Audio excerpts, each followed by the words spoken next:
Hey guys, I welcome you all to a whole new live session from Edureka, which is on Python examples. Yes, that's right. We will be coding in Python. Before I deep dive into this, let's just have a quick overlook at what's the course for this session. To begin with, let's just brush up about Python programming language. And then we will look at the most commonly and frequently asked Python programs, that is, program to print the prime numbers, palindrome of a sequence, star pyramids, Fibonacci series, and the very famous bubble sort program. After this, we will go a little deeper into Python and look at some of the most common libraries and a few examples related to the real-time use of these libraries. So I hope you're clear with this. Just give me a quick confirmation in the chat box. Okay, I see confirmations from many of y'all. So now let's move on towards our first topic of this session, which is Introduction to Python. Python is a very popular programming language, guys, which was developed by Guido van Rossum. It's used generally for server-side web development, solving mathematical problems, software development, etc. Guys, Python is very popular because it's a cross-platform programming language with simple syntax and can be treated in a procedural, object-oriented, or functional manner.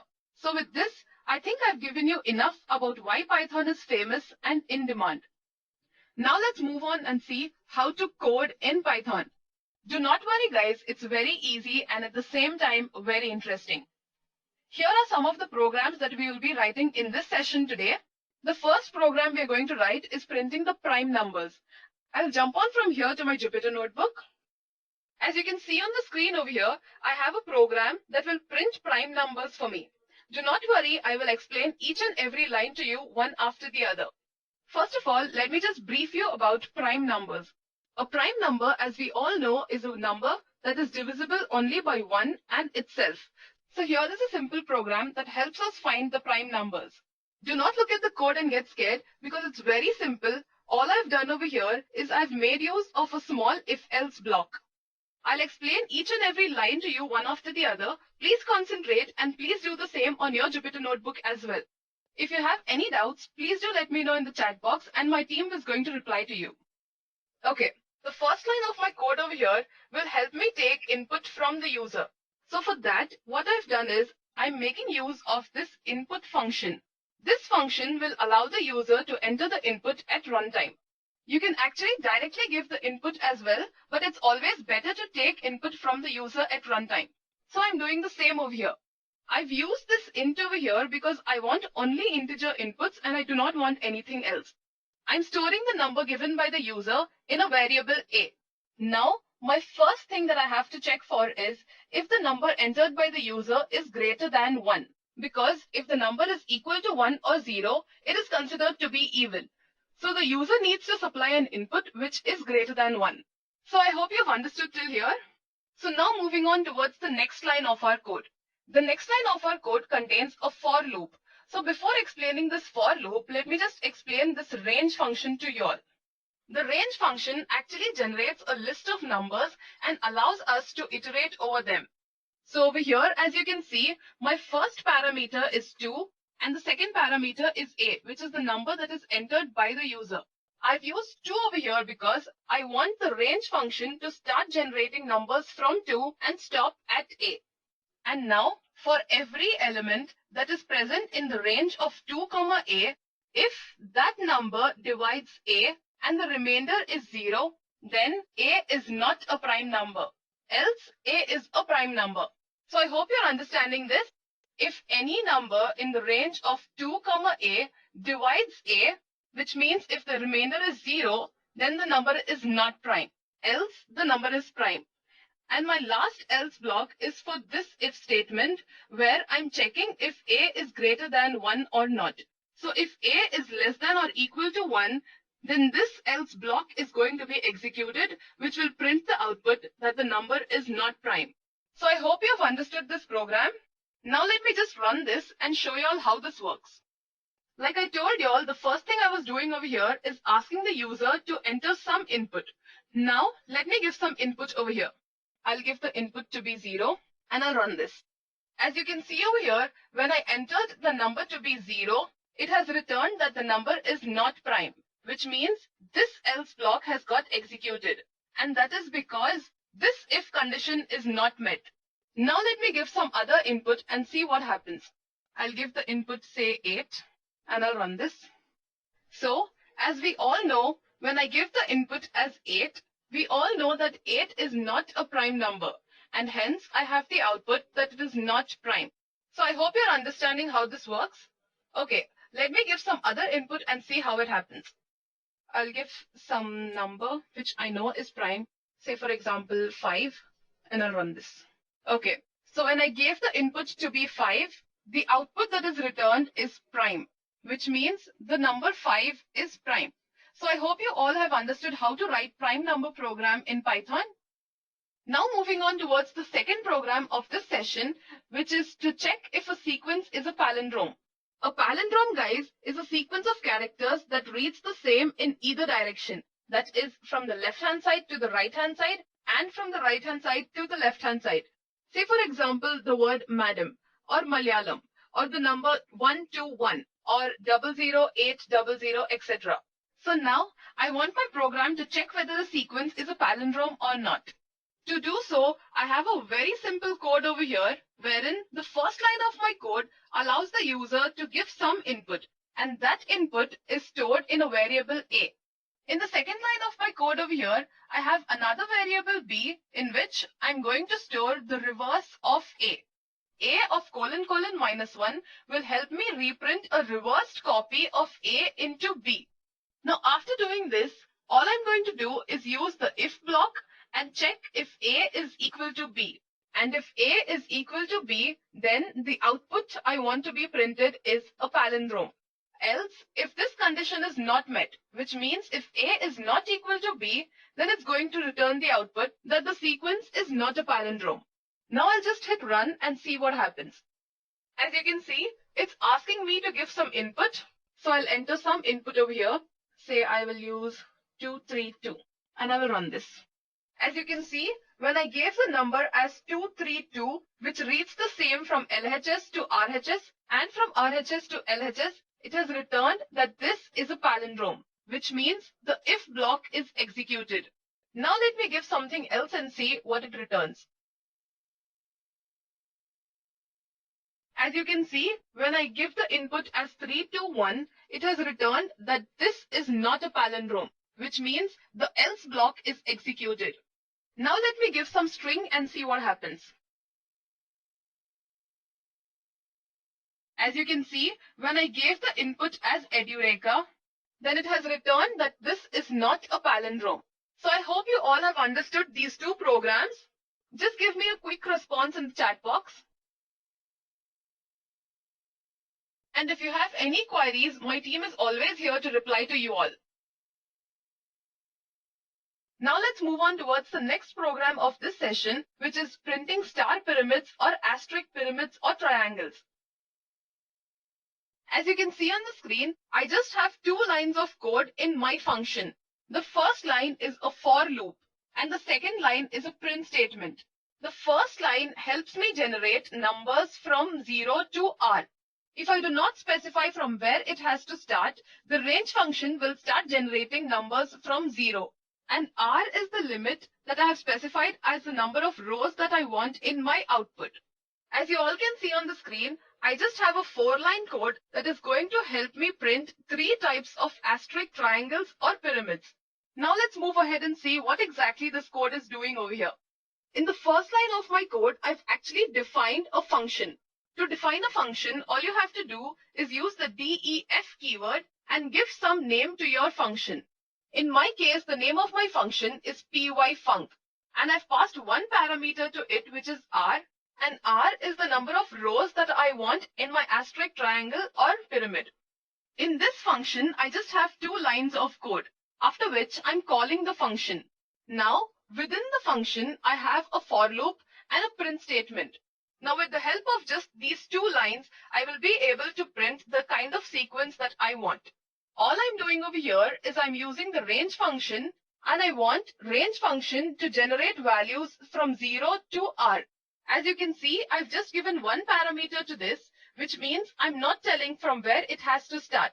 So if I do not specify from where the range function has to start generating values, it's going to start generating from 0 and it will generate till r. After that, I have a simple print statement over here. Now what exactly this print statement does is, it's going to print two parts to my output. The first part is an empty string multiplied to the number of rows minus x, which is the iterator value, minus 1. Now, since this is an empty string, whatever number is multiplied by this, it is going to generate null, which means that whenever this is an empty string, I will have a null output to this, which means I can also assume this to be 0. Then I have another part of this print statement. Now in this part, I'm actually printing the asterisks or the star symbols. To do so, all I've done is in the string part, I've used star as the sign that I want. After that, I've multiplied it to 2 cross the iterator value plus 1.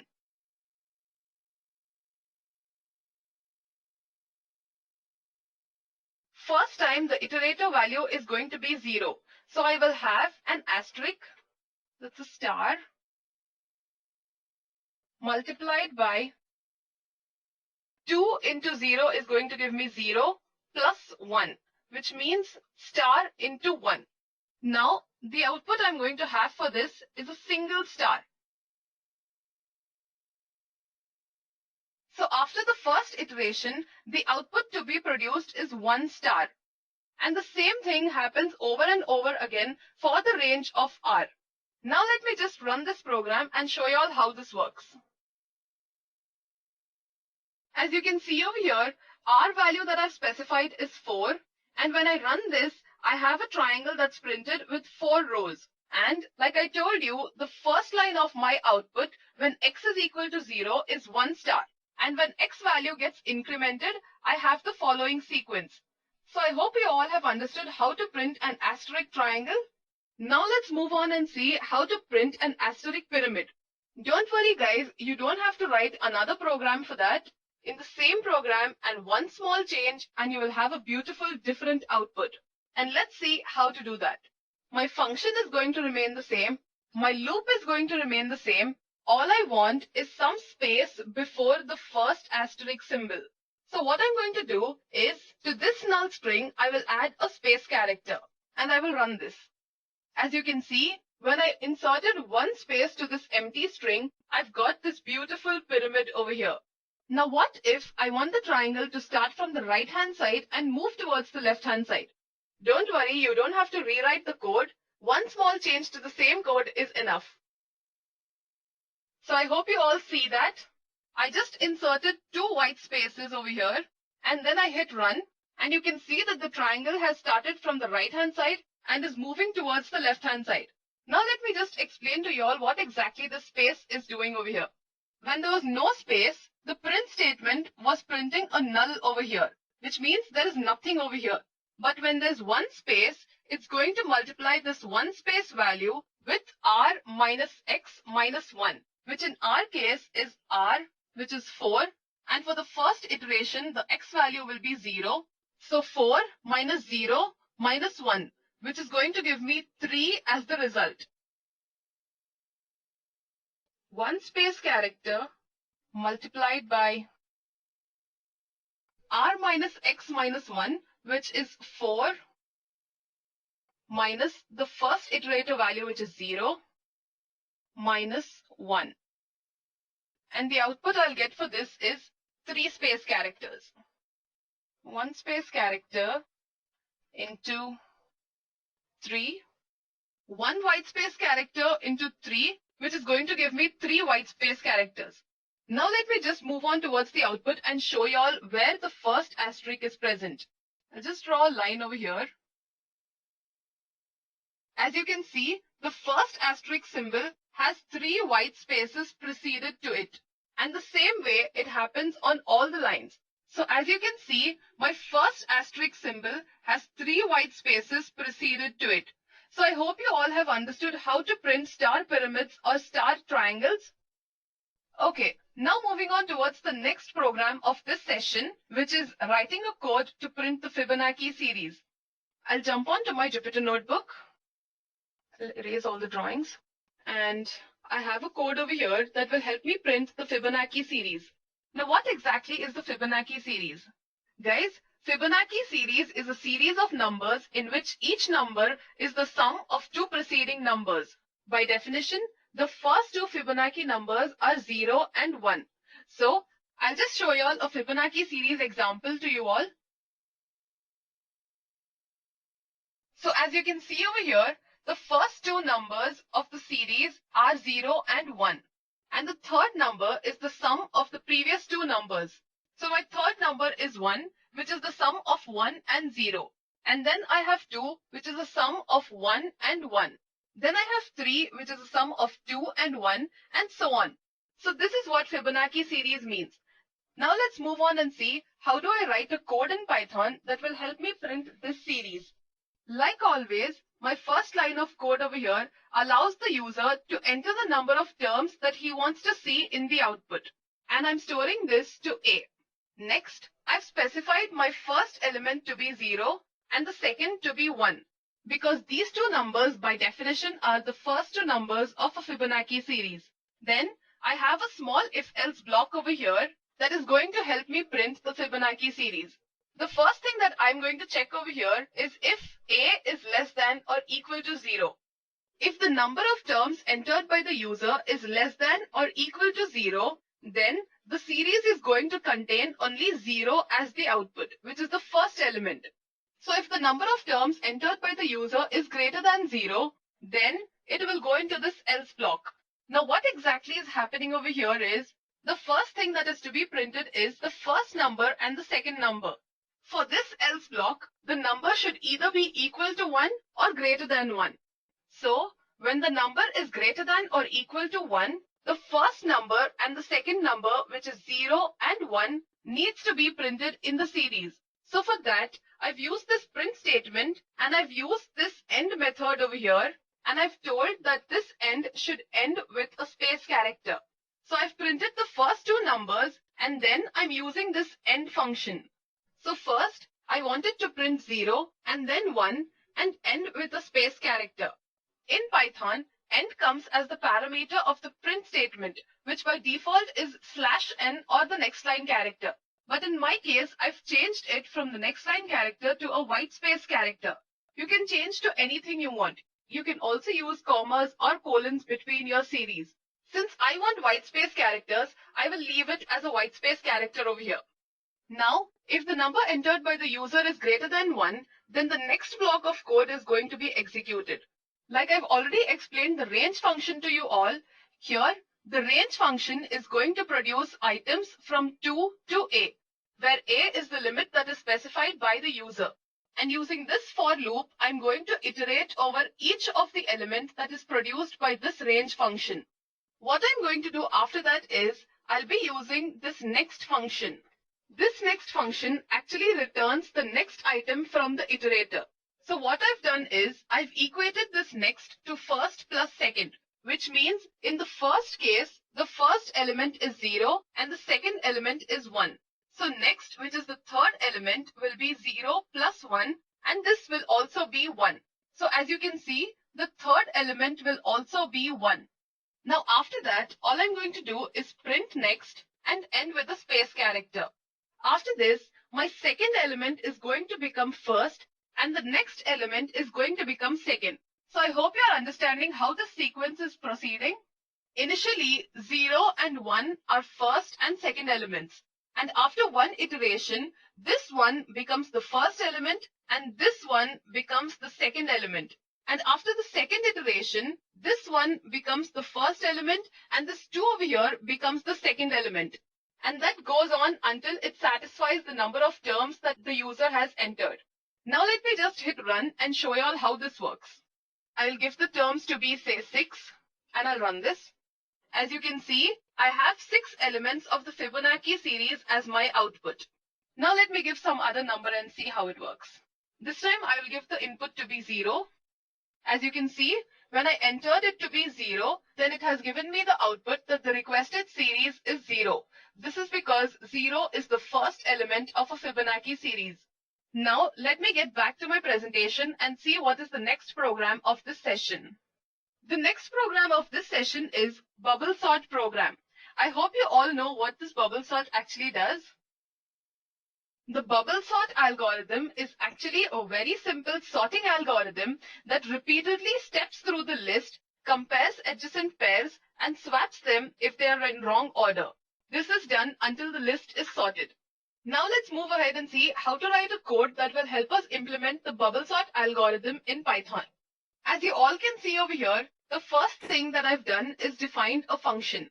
So whenever I want to sort using the bubble sort algorithm, all I have to do is call the bubble sort function. Here the name I've given is BS. You can give any name of your choice. I've passed one parameter to it, which is the unsorted list. After this, I have a small block of code that will help me implement the bubble sort algorithm. To do this, all I'm doing first is storing the value of length of a minus 1 to another variable b. Now this is done because the number of iterations that are needed to sort a list is one less than the length of the list itself. Now, moving on further, I have two for loops over here. My first for loop will allow me to select the first element, and then I have a second for loop that will help me compare between the selected items. So over here, I have for y in range of b minus x, where b is the length of a minus 1 and x is the first for loop iterator, if a of y is greater than a of y plus 1, which means over here, as you can see, if a of y becomes 3 and a of y plus 1 becomes 6.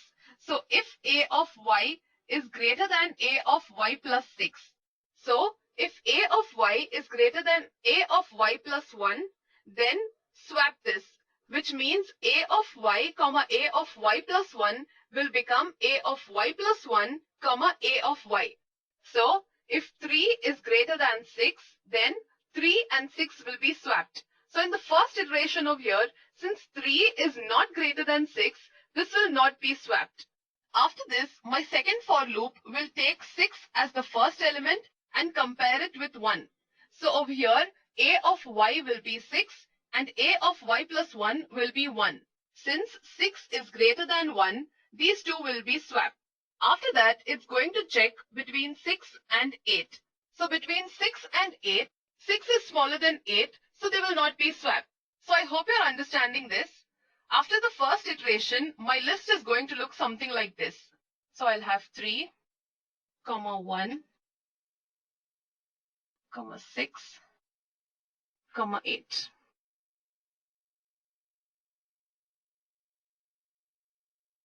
So after the first iteration, my list is going to look something like this. But this is not sorted still.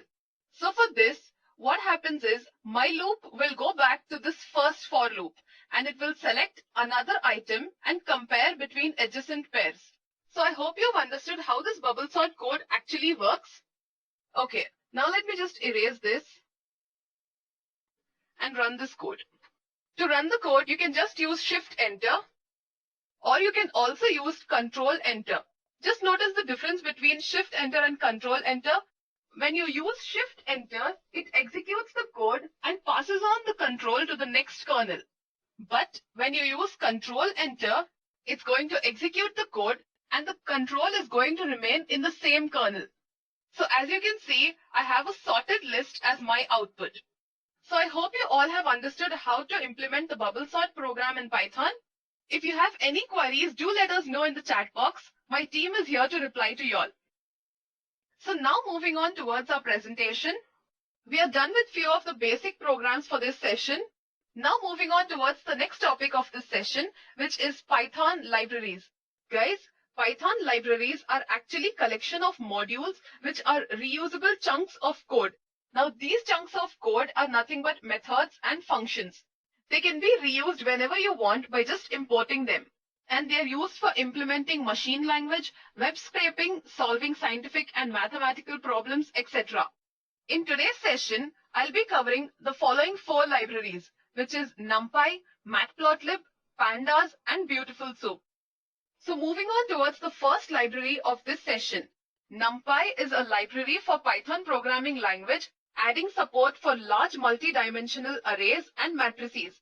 along with a large collection of high-level mathematical functions to operate on these arrays.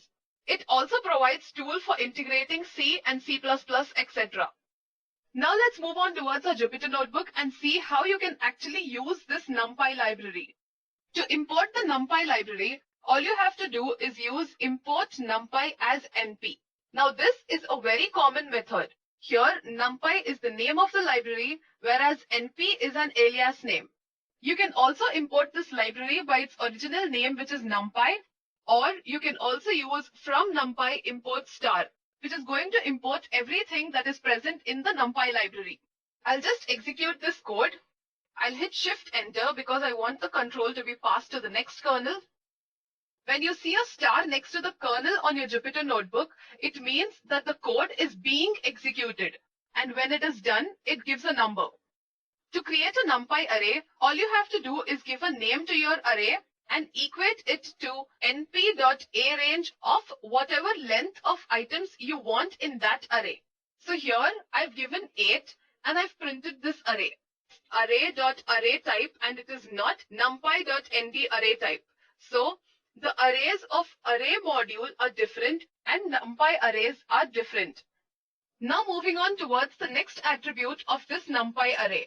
Here, if you want to find the size of your array, you can use the size attribute. I've created another NumPy array over here, which is new array, and I've given the A range to be 8, which means I want 8 elements to be present in my array. I'll just hit run. As you can see, it tells that the size of the new array is 8.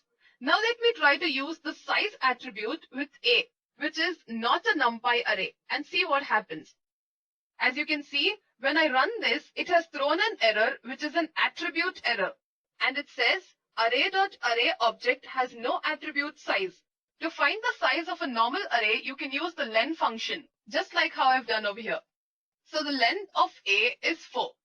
So now moving on towards the data type of your array.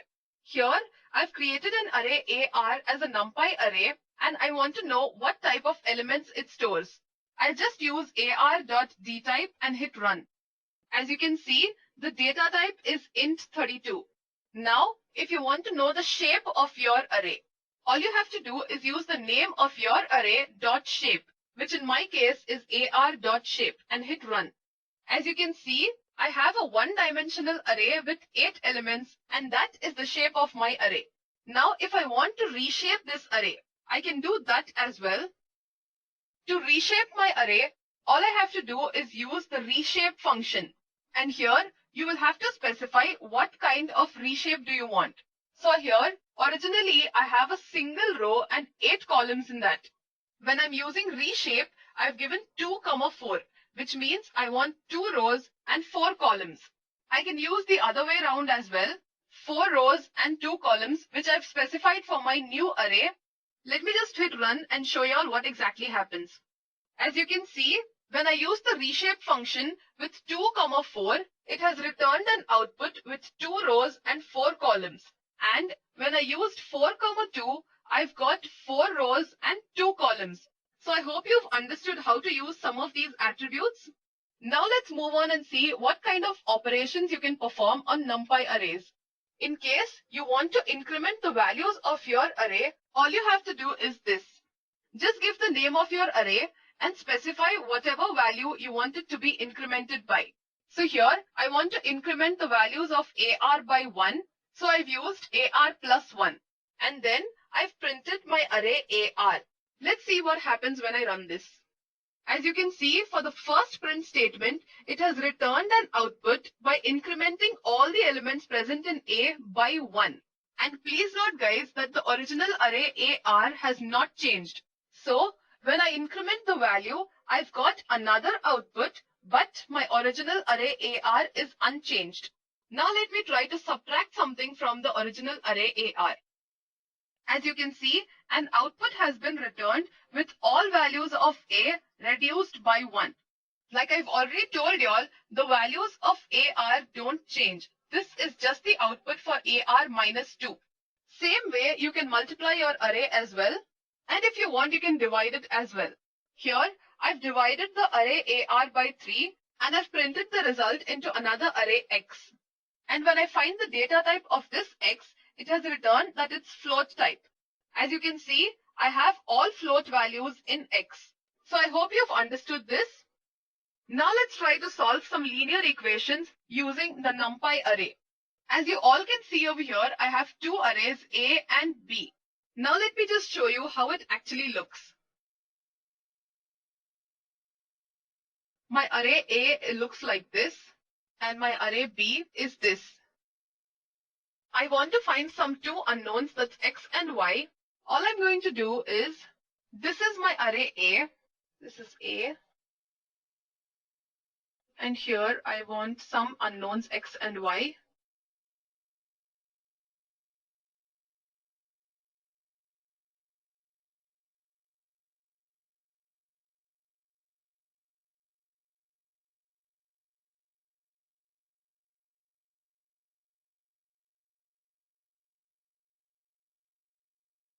So this is my array A, and this is C, and this is B. To find the unknown values x and y, all I've done over here is used C is equal to np.linearalgebra, L-I-N-A-L-G dot solve A, B. Now let me hit run and show you all what happens. As you can see, it's given me the values for x and y. So x has some minus 5.42 as its value and y is 3.04 as its value. So I hope you've understood how to use NumPy arrays. If you have any doubts or queries, do let me know in the chat box and my team is here to help you. Now moving on towards the next library of this session, which is the matplotlib library. Matplotlib is a 2D plotting library which produces publication quality figures. Now you can use this matplotlib either in Jupyter Notebook, IPython shell or Python scripts, etc. With matplotlib, you can generate plots, histograms, power spectra, bar charts, error charts, scatter plots, etc. with just a few lines of code. Now let's move on to our Jupyter Notebook and use the matplotlib library. The first thing you have to do is import that library using import matplotlib.pyplot as PLT and run that. And after that, I'm going to import something called as style over here. Now this will actually allow us to give different kinds of colors and labels or etc. to our graph. Without this, our graph is going to look very simple. Now, let me just plot a small graph and show you how this works. I'm going to give some x coordinates. And to plot a simple line graph, all you have to do is use plt.plot. And since I have used only x over here, I'll specify the parameter as x and I will run this. As you can see, when I hit run, I have a simple line graph that has been drawn for me over here. But this actually looks very plain and incomplete. Neither does it specify what is x-axis, nor does it specify what is y-axis, nor is it giving me any details about what this graph actually shows. So to do so, I have another program over here. In the first slide over here, I've used plt.title, which means I want to give some title to my graph. I've just given graph as the title. You can give any title of your choice. After that, I've specified the x and y coordinates. Following that, I've plotted x and y, and I want the line color to be blue, and I want the label to be named as example, and I've also changed the line width and I've specified it to be 3. After that, I've used plt.xLabel as time and plt.ylabel as frequency. And I also want to give some grid lines to my graph where I've given grid to be true and the color to be red. Following that, I've used plt.legend, which will help me print the labels of this graph. Now let me just execute this and show you all how this works. As you can see the difference between these two graphs, the first graph did not contain anything, neither the title, nor the x and y labels, nor the grid lines. But over here, as you all can see, I have a label, I have the y label, I have the x label, and I also have a title for this graph. And as you can see, there are grid lines as well. So this is how you can make use of the matplotlib library. Now, what if you want to use some other kind of graph and not a line graph? So in case you want to use a bar graph, all you have to do is use plt.bar and give the values that you want to specify in your bar graph. You'll have to give a list of values. Say I'll give 3, 2, 1, and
all you have to do is use plt.bar, give whatever values you want, and label the lines as whatever name you want. Here, I've just used example 1 and example 2 as the name of my bar graph lines.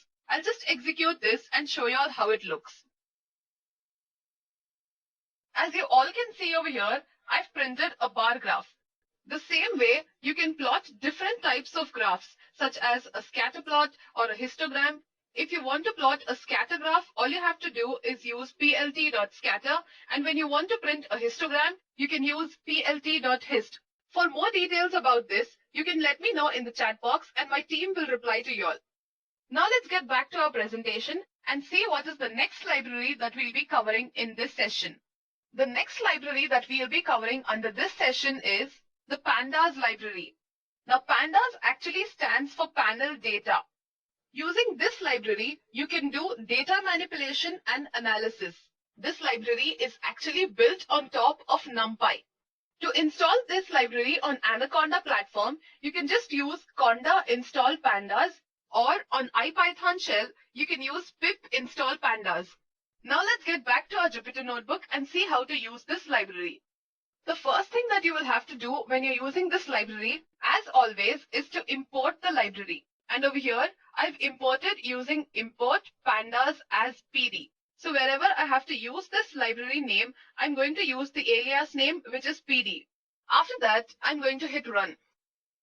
If pandas is installed in your Anaconda environment, then it's not going to throw any error. In case you're facing any errors while importing any of your libraries, all you have to do is go to the Anaconda prompt and install that library. Just like this. Conda install pandas. And hit enter. After that, it's going to install pandas for you. Remember that it's going to ask you a question whether you want to install it or not. Just say yes when you have to do so. Now let's get back to our Jupyter notebook over here. The first thing I'm doing over here is creating a dictionary. So I hope you all know what a dictionary is. A dictionary in Python is a collection of unordered, changeable, and indexed values. Now these are actually key value pairs. As you can see over here, I have a key and a value list. And all the elements present are key value pairs. So every key will have a value and it's a pair. Dictionaries are mutable. Now moving on towards how to create a data frame. All I have done to create a data frame over here is given a name to my data frame, and then I've used pd.dataframe and given the name of the dictionary. Now let's hit run and see what happens. So here I'm creating a data frame for a supermarket where I want to see on each day how many items of grocery, clothes and utensils have been sold. And here I've specified the day as 1, 2, 3, 4, 5, etc. And I've given the index values as well. Now let's move on and see how to slice this data frame and fetch only the top 3 values from this data frame. All you have to do is give the name of the data frame, dot head, and how many ever values you want to fetch from that data frame. So here I want to fetch 3 of the first initial values. So I'll just use a.head of 3 and run this. As you can see over here, I fetched the first 3 entries of this data frame. Now, in case you want to fetch the elements that are present towards the end of your data frame, all you have to do is use a.tail and specify how many ever elements you want from there and hit run. As you can see, I've accessed the last 2 entries from my data frame. Now, in case you want to concatenate 2 different data frames, let's see how you have to do that. As you can see over here, I've defined 2 data frames X and Y. I'm concatenating X and Y into another data frame M. And to do so, I've used the concat function and passed M as the parameter. Let me hit run and see how this works. As you can see over here, I have the index values, I have the day column, and then I have the grocery items, the clothes, and the utensils. I've concatenated the 2 different data frames into one data frame. So this is how you concatenate different data frames using the concat function. Now what if you want to add a different column to your data frame? All you have to do is use the join function. Here I have some data frame A, and to this data frame I want to add the price and the value list. Here I want to add a new column which contains the price. To do this, all I have to do is use the join function. As you can see, when I used the join function, to my original data frame, the price column has been added. So now I hope you're clear with how to use the pandas library. Now let's get back to our presentation and see what is our next library that we will be covering in this session. The last and final library that we will be covering in this session is the Beautiful Soup library. This library is actually used for pulling data out of XML and HTML files. It provides ways for navigating, searching, and modifying parse trees. It creates a parse tree for the parsed pages that can be used to extract the data from HTML. Now this is actually useful in web scraping. To install this library, all you have to do in Anaconda environment, use conda install -c Anaconda Beautiful Soup 4. And on IPython shell, you can use pip install Beautiful Soup 4. So now moving on towards a Jupyter notebook and see how to do web scraping. The first thing that you will have to do, I'm going to be scraping the VTU website over here. So I'll just open that and I will use Ctrl+Shift+I. As you can see over here, when I inspect this site, I've got all the HTML code for the information that is present on this site. Now this looks very complicated. Now let's go on to our Jupyter notebook and see how actually to scrape a website. The first thing that you will have to do is import requests.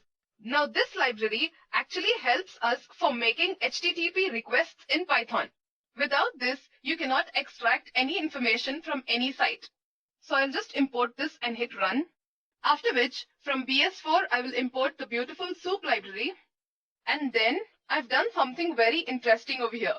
I've used the get function from the requests library and I've passed the link as a parameter from where I want to fetch the data. So in my case, it is VTU website. So I've given the link of the VTU website to this get function and I will hit run. The first thing after doing this is to check for the status code. Now what the status code actually tells is whether that site is going to allow you to do web scraping or not. Many websites actually do not allow web scraping, and in today's session, we are doing it purely for education purpose. So now let me check the status code of this. As you can see, when I check the status code, it has returned 200, which means I can scrape this website. If the output returned is anything other than 200, it means that the website is not allowing you to do web scraping. Now let's move on and see what is the data that I've actually extracted from this website. To do so, I've used the content attribute. So R is where I've stored it and I've used r.content. And as you can see, I've got a very ugly looking output over here. Now this is where beautiful soup comes into picture. All you have to do is use any variable name and then beautiful soup and pass the content that you have extracted. After that, all you have to do is print your variable name, which in my case is soup.prettify, and then I will run this. As you can see over here, the output is so much better than what it was previously. Now moving on further in this session. As you can see over here, whenever I scroll through the HTML content of this page, it shows me what is present under that. Now from here, I can extract any information that I want. Say for suppose, I want to extract all the diff that are present in this site. All I will do is use soup.findAll. This function will help us find all the diff attributes and it's going to return the output. As you can see over here, all the diff tags that are present in the VTO website have been returned as my output over here. Now what if I want all the links that are present in the website I have scraped? All I have to do is make use of the for loop and iterate over all the anchor tags and get wherever the href links are present. Let me just hit run and show you all. As you can see, all the links that are present in the VTO website have been scraped over here. You can open any link of your choice and go to that link directly. So now moving on. In the previous line, we extracted all the href links that are present. Now let us extract all the text that is present in the anchor tag. To do so, all I have used is a for loop and then find all anchor tags and print link.text. And I'll hit run. As you can see, all the text present in the anchor tags has been returned as my output. Now what if you want to find some special class from your website? So from here, I want to extract all that is present under the entry class. Since I have a table that is present in this entry class, I'm going to extract all that is present in this entry class. Now let's get back to our Jupyter notebook and see how I'm going to do this.